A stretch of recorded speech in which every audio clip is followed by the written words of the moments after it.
वीतराग विज्ञानिता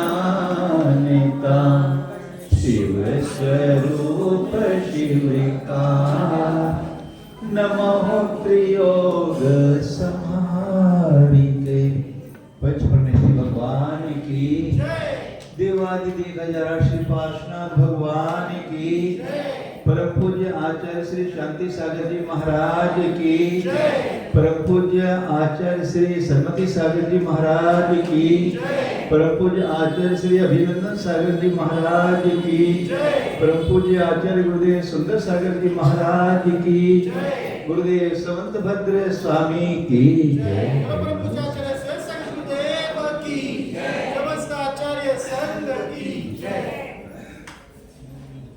हाँ, पांचवी ढाल।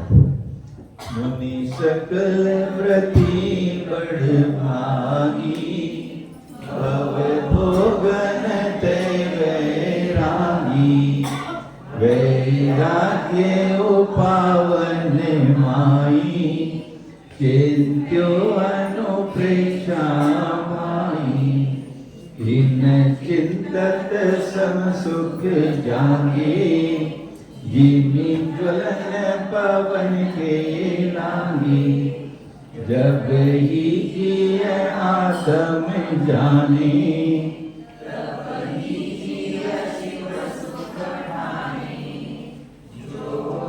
ग्रह गोधन नारी हरि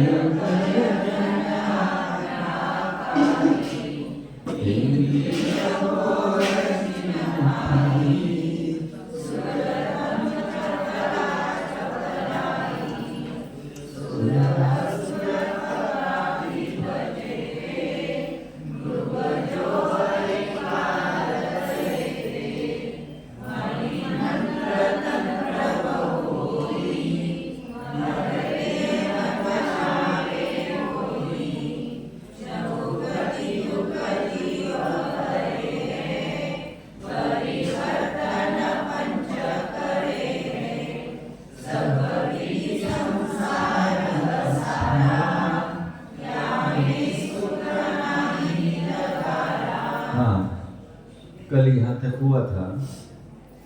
ये जीव चारों गतियों में भ्रमण करता हुआ पंच परिवर्तन करता हुआ अनेक प्रकार के दुखों को सहन करता हुआ चला आया है। कल क्षेत्र परिवर्तन की बात हुई थी, द्रव्य परिवर्तन, कर्म परिवर्तन, नौकरी परिवर्तन, कल देखा था आपने। ये तो एक परिवर्तन की बात हुई थी। कल उदाहरण दिया था ना माता जी ने, एक पेड़ को जैसे जला दिया,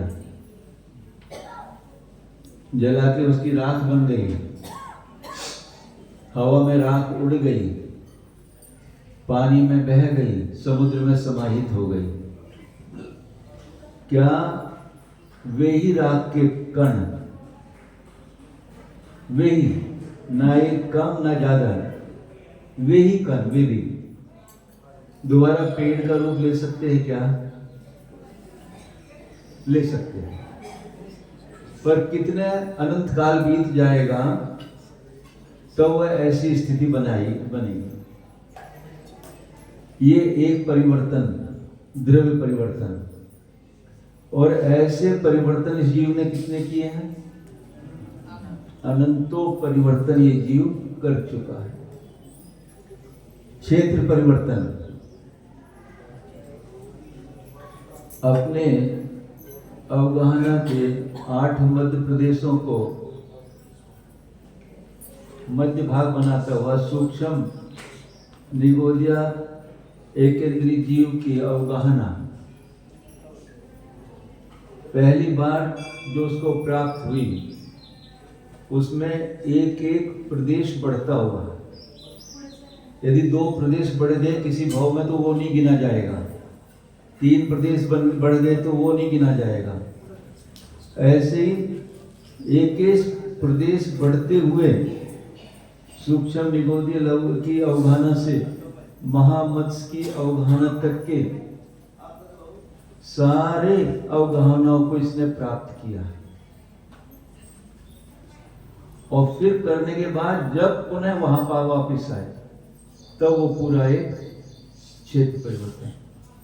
क्या स्थिति है? कोई इस लोक का कोई एक प्रदेश छोड़ा नहीं इस जीव ने, जहां इसने अनंतों बार जन्म मरण नहीं किया। सिद्धालय में भी कभी गया क्या जीव? हाँ भैया, सिद्धालय में जीव कभी गया?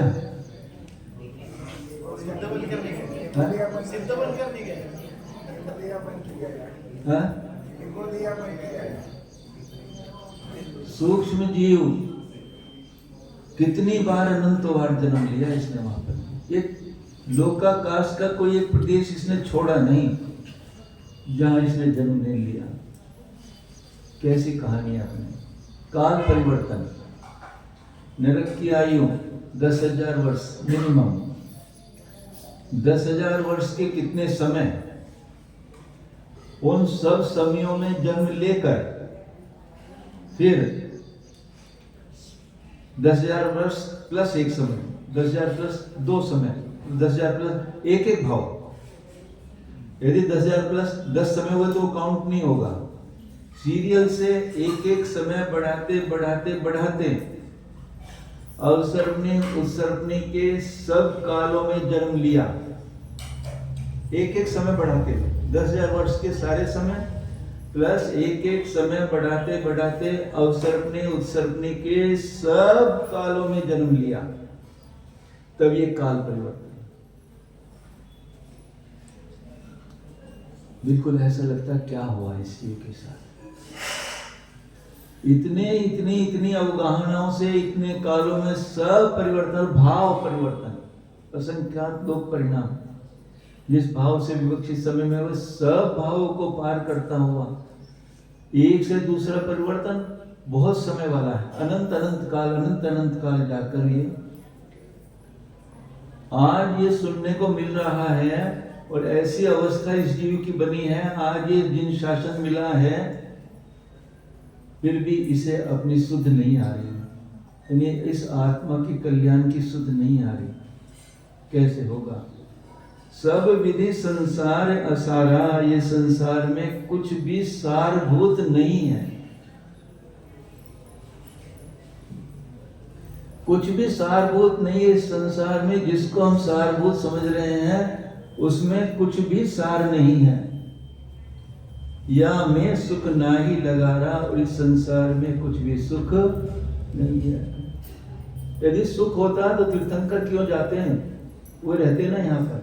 उन्होंने जान लिया था कि यहाँ पर कुछ भी सुख नहीं है। आगे चलो। शुभ अशुभ कर्म फल जेते, भोग जिय एक ही तेते।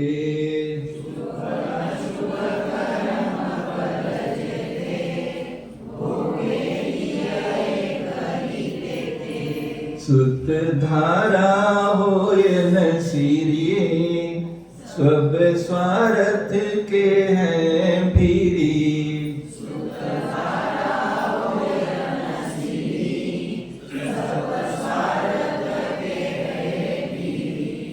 शुभ अशुभ कर्म फल जेते, भोग जिय एक ही तेते। सुत धारा होय न सीरी, सब स्वार्थ के हैं भीरी। हाँ बोलो पीछे। अशुभ कर्म फल जेते, भोग जिय एक ही तेते। सुत धारा होय न सीरी, सब स्वार्थ के हैं भीरी। इस जीव ने जो शुभ या अशुभ कर्मों का बंध किया है, तो वो जब उदय में आएंगे उनका फल कौन भुगतेगा? कौन भोगेगा? करने वाला। करने वाला कौन है? ये जीव ही तो कर रहा है ना। यानी शुभ का फल भी इसको मिलेगा, अशुभ का फल भी इसी को मिलेगा। जितने भी शुभ और अशुभ कर्म इस जीव ने आज जो उदय में आ रहा है हमारा, ये बहुत रुपया है घर में, सब कुछ गाड़ी घोड़ा मकान बंगला सब, ये कब का फल है? ये कितना पुण्य कर्म, कब का पुण्य बंधा हुआ, कब उदय में आता है? अभी का उदय भी आ सकता है ना, अभी का बंधा हुआ पुण्य इस भाव का, इस भाव में एक अंतर्मुहूर्त भी आबादा होती है। कर्म अभी बंद किया, एक अंतर्मुहूर्त भी अपना फल दे सकता है। और कितने भावों तक भी, 70 कोड़ा कोड़ी तक भी, वो 70 कोड़ा कोड़ी में तो कितना भाव हो जाएंगे। तो ये जीव ये मत समझना कि आज का किया हुआ आज ही समझ, कितने भाव का पूर्व किया हुआ भी शुभ या अशुभ कर्म अभी भी उदय में आ सकता है। और आज हम जब करेंगे कुछ तो वो भी कभी भी आगे उदय में आएगा। तो अभी क्या करना है हमको? अशुभ से तो बचना ही बचना है, अशुभ तो किसी तरह से भी होने ही ना पाए। और जब ऐसी स्थिति आ जाए कि अशुभ से बच गए तो शुभ में आओगे, फिर शुभ से भी बचने की कोशिश करना, क्योंकि शुभ कर्म किस तरह से दुख देता मालूम? एक कसाई जीवों का हनन कर रहा है ना, फैक्ट्री, बड़ी बड़ी फैक्ट्री लगी हुई है, सब ऑटोमाइजेशन हो गया है, लाखों जीव इधर मशीन पे बधे, उधर तो पैक्ड मीट बाहर निकलता है, बीच में सारा हाथ में नहीं लगता कहीं। तो ये उसका कब का पुण्य आ रहा है? पुण्य है या पाप है? नहीं, अभी जो उसको इतनी फॉरेन करेंसी आ रही है, अकाउंट भरे हुए हैं उसके, रोज इतना रुपया आ रहा है, ये सब पूर्व पुण्य का उदय, उसका उदय में आ रहा है। जिस समय आज का ये कर्तृ उसका उदय में आएगा, क्या होला होगा उसका? जब ये पाप उसका उदय में आएगा,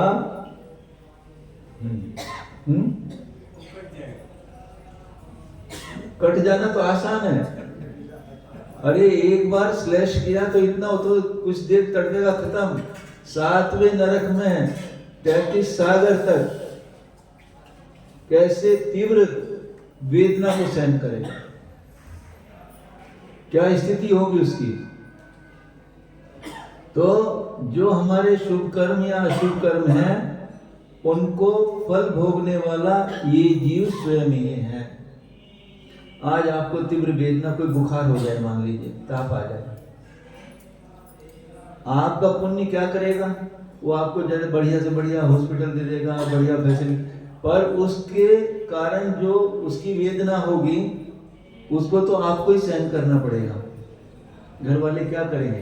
कितना करेंगे कि आपको बढ़िया हॉस्पिटल दे देंगे और सारी एमिनिटीज जितने भी आपको प्रोवाइड करा देंगे, और उसके कारण जो वेदना होगी वो तो तुम्हें को होगी, उसको तो वो शेयर नहीं कर सकते। क्या कर लेंगे आपकी वेदना को शेयर? वो तो तुम्हें स्वयं ही वेदना सहन करनी पड़ेगी।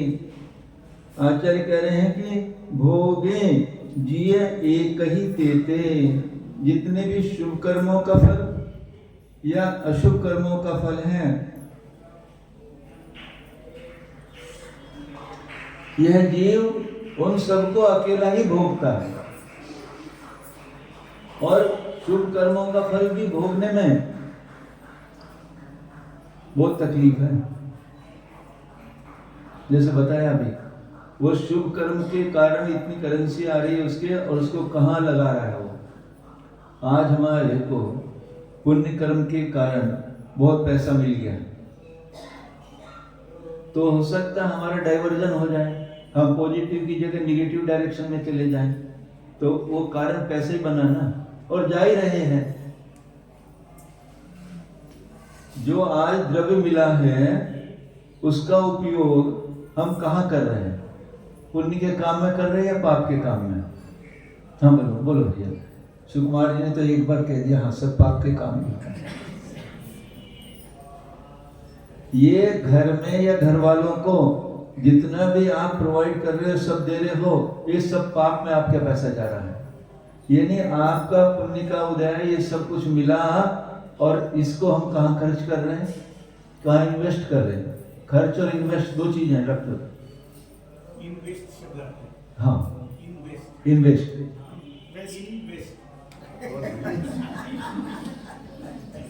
आप तो खर्च से भी ज्यादा बेकार चीज बता दी। इन्वेस्ट और इन्वेस्ट दो है। इन्वेस्ट यानी बेकार में खर्च कर दिया, और इन्वेस्ट आपने उसको कहीं लगा दिया। दो चीज। बैलेंस शीट में दो आइटम होते हैं भैया, सी है, एक बैलेंस शीट और एक प्रॉफिट लॉस।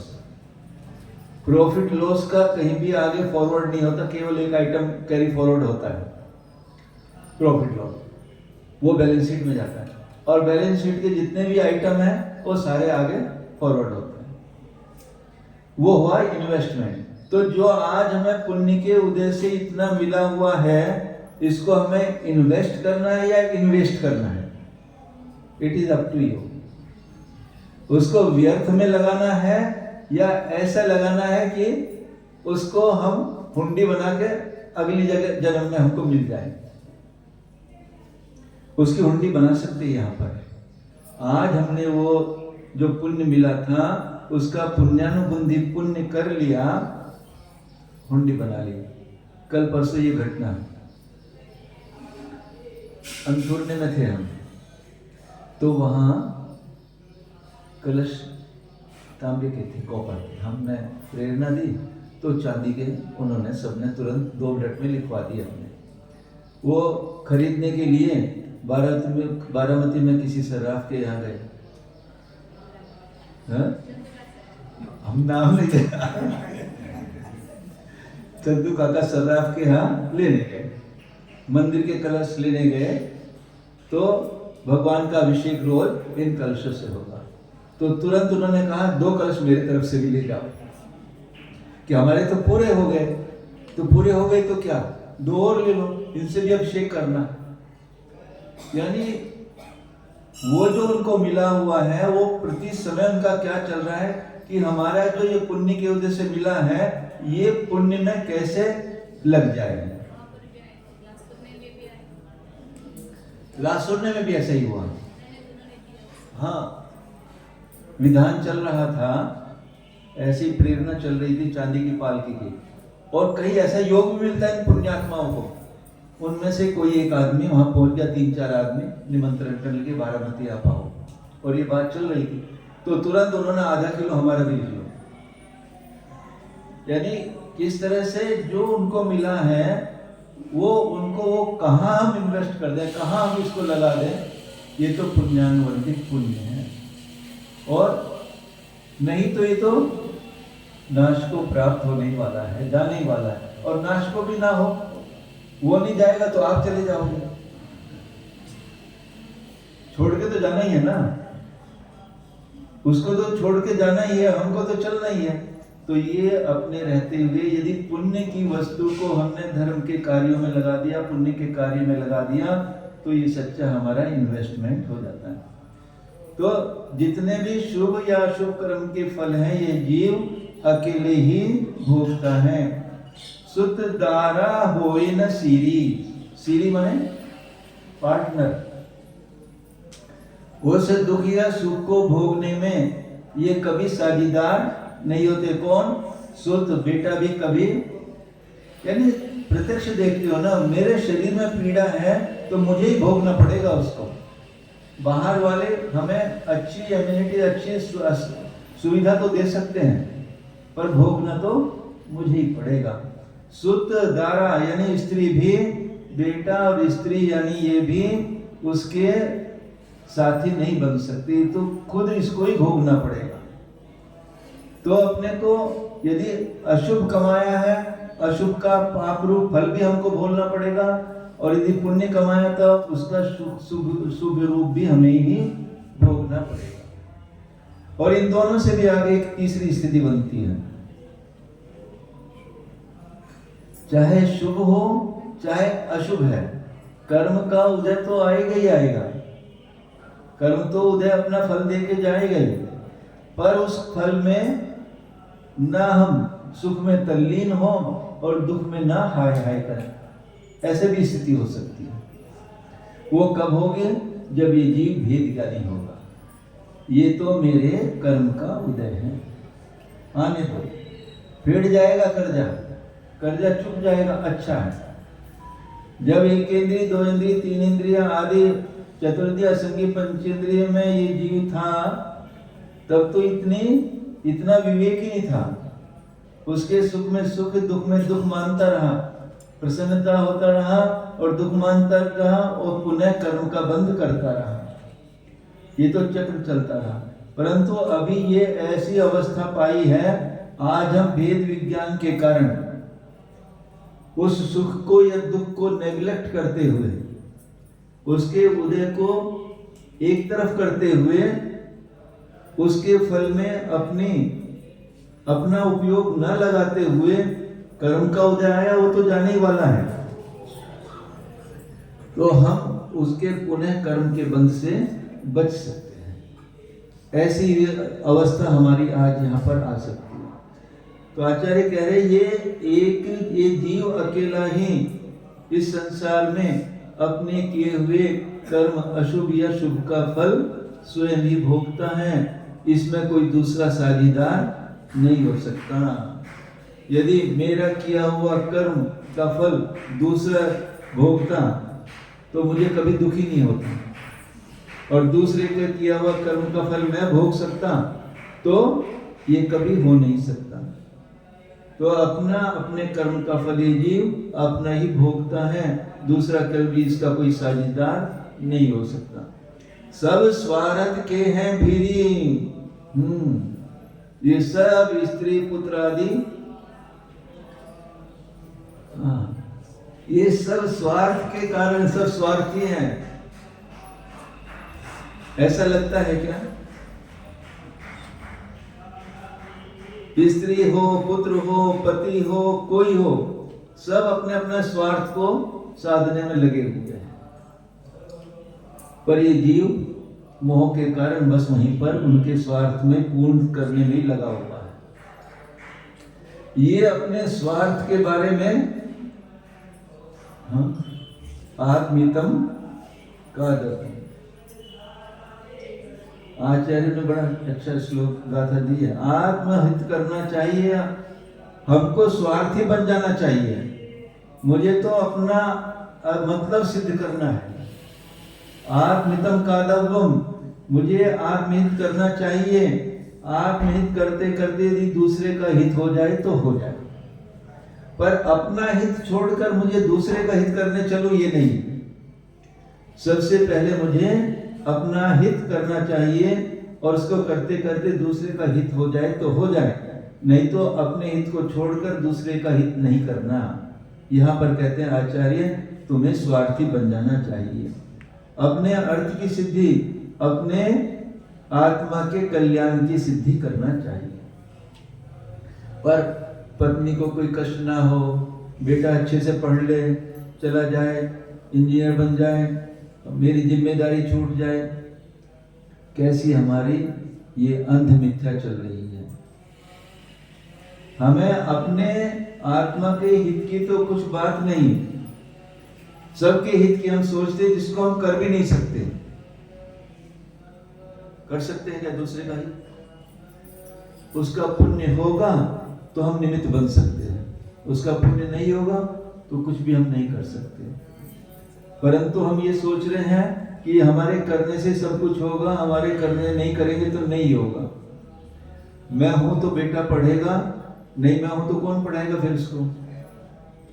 हाँ भैया, अभी तो महाराज जी बेटी शादी योग्य हो गई, उसकी शादी करेंगे, उसके बाद में सोचेंगे दीक्षा लेने की।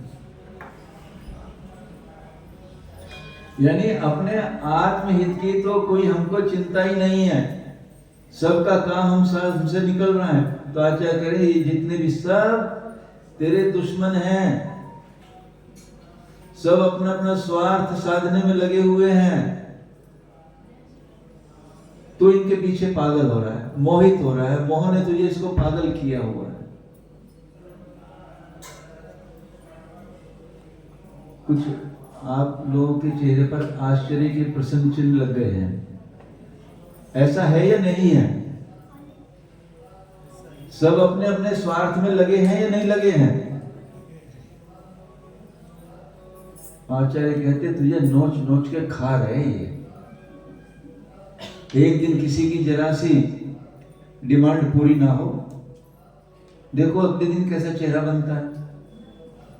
बात नहीं करते, हमारी बात तो नहीं मानते, हम क्यों करें आपसे बात? ये सब स्वार्थ के भीरी हैं, सब स्वार्थ अपना साधने वाले हैं, और हम उनके पीछे पागल हो रहे हैं। जिसका कल्याण की बात हमें सोचनी चाहिए कि आज तो मुझे ऐसी पर्याय मिली है, उसी का श्रद्धान, उसी का ज्ञान, उसी रूप आचरण करके मुझे अब इस संसार से विदा लेना है। ऐसा भाव आता है कि कभी महाराज जी विदाई की तो बात ही ना करो, विदाई करते तो तकलीफ होती है, तो मत रहो, मत जाओ, रहो संसार में ही। कब इसका कल्याण करोगे? ये अपने अंदर ऐसे भाव आने चाहिए, ये बेटा, ये पत्नी, ये घर वाले सब मेरे बहुत हितु हैं, हितकारी हैं, है ना? हाँ, ये मेरे हितकारी या नहीं है? फिर भी पड़े क्यों अपने आत्मा का हित का साधन नहीं करते हैं? ये समय बार बार मिलने वाला नहीं है। अब इसमें आएगा, यदि ये दाव चूका, दाव कहाँ है इसको? जैसे धनुष बाण से निशाना लगाते ना, यदि ये दाव चूका तो बहुत पछताना पड़ेगा। मत चूको ये दाव। ये मनुष्य पर्याय भी एक दाव मिला है, और मनुष्य पर्याय तो बहुत बार मिली है। ये जैन कुल, जिनागम, धर्म करने के भाव, सबंग संपूर्ण, और इन सबसे भी बड़ी बात साता वेदने का उदय है। शरीर में असाता होगी तो कुछ नहीं कर पाओगे। साता मिली हुई है, सबंग संपूर्ण मिले हुए हैं। यदि इतना सब मिलने के बाद भी नहीं कर पाए, कहते हैं लॉटरी का टिकट 1 नंबर से रह गया। कहते ना कि महाराज जी बस 8 नंबर तो मिल गए थे, आखिरी का 1 नंबर का फर्क रह गया, नहीं तो मेरी लॉटरी। ऐसे ही लगता सब कुछ तो आपको मिल गया है, 1 नंबर का फर्क क्या रह गया भैया? कि बस संयम धारण नहीं कर पाए। सब कुछ हो गया। जब सम्यक की बात करते हैं कि हम सम्यक दृष्टि हैं क्या नहीं, शाम को चर्चा बहुत चलती है कसाई पावड़ में। 20 अंक प्रमाण संख्या में एक सम्यक दृष्टि है। 20 अंक तो ले लो, 7 अंक में तो करोड़ हो जाता है। करोड़ में से एक नहीं, कितने? 7 7 14, 7 21, कोड़ा कोड़ी कोड़ा कोड़ी, 3 बार कोड़ी कोड़ी में से एक सम्यक दृष्टि होता है।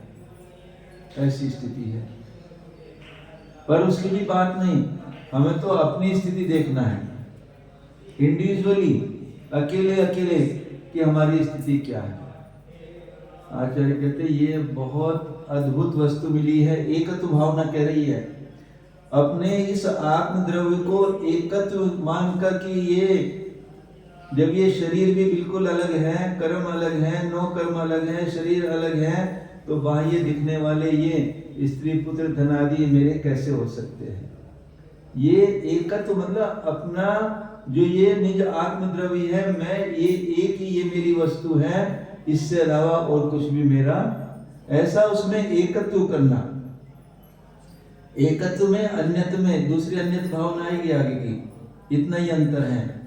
अपने में एकत्व करना, पर से भिन्न, और अन्यत्र ये नहीं, ये नहीं, ये नहीं, अन्य से अपने को भिन्न करना।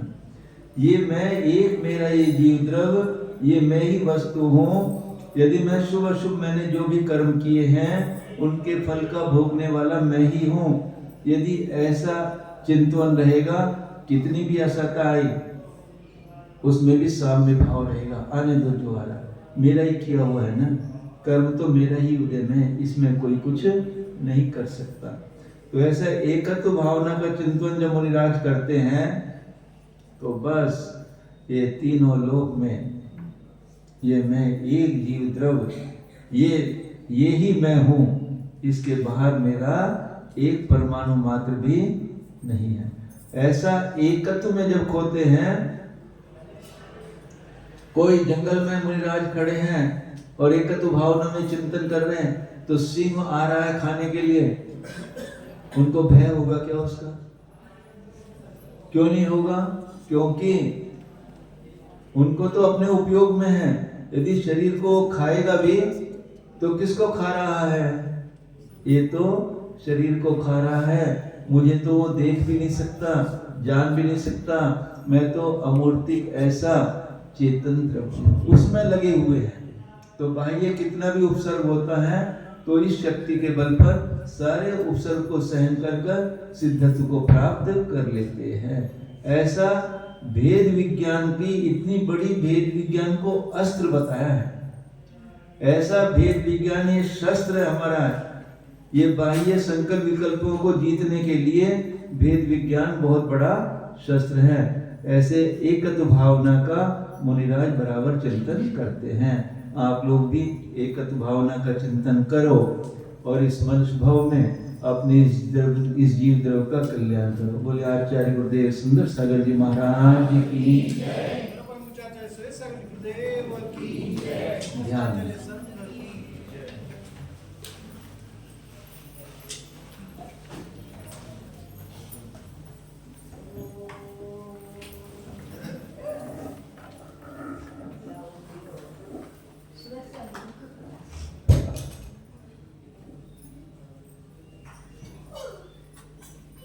आपणास हा समय मिळालेला आहे।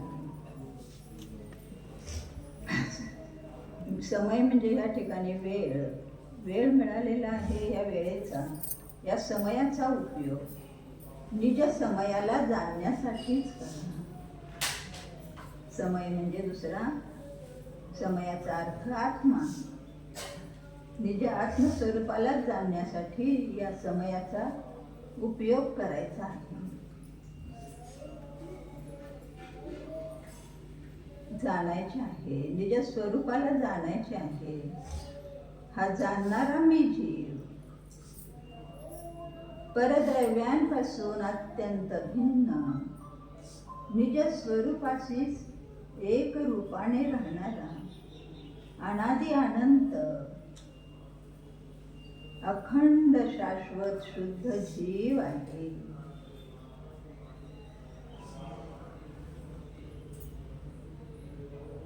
निज एकत्व विभक्त आत्मस्वरूपाची प्रतीती करा। हा मी जीव तर एकटाच आहे। उद्धत मध्य लोये केई मध्यम या ऊर्ध्व मध्य अधोलोकामध्ये कोणीही माझे नाही, मीही कोणाचा नाही।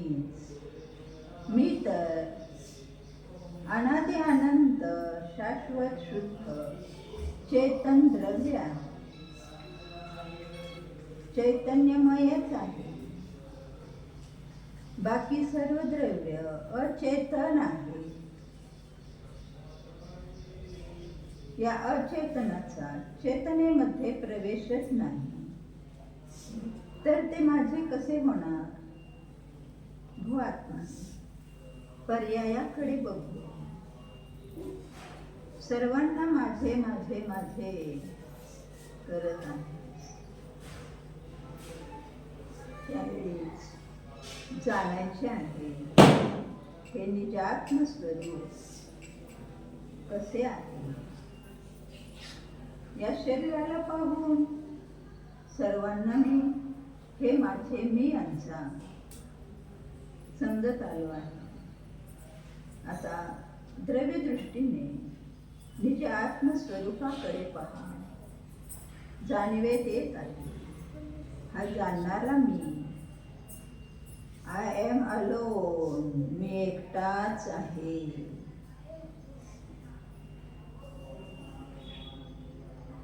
याचे सतत चिंतन, या चिंतनानेच संसारातील दुःख नष्ट होणार आणि आपण मोक्ष मार्गामध्ये आरूढ होऊ. लवकरच सिद्धांच्या जवळ जाणार आहोत. अनंत सुखाला प्राप्त होणार आहोत. तेव्हा सतत आपल्या चिंतनात एकत्वाची भावना जागृत ठेवा. एकोहम शुद्धोहम निस्संगोहम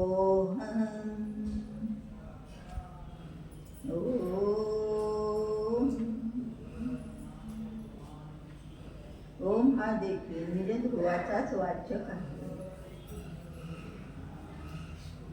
ज्यांना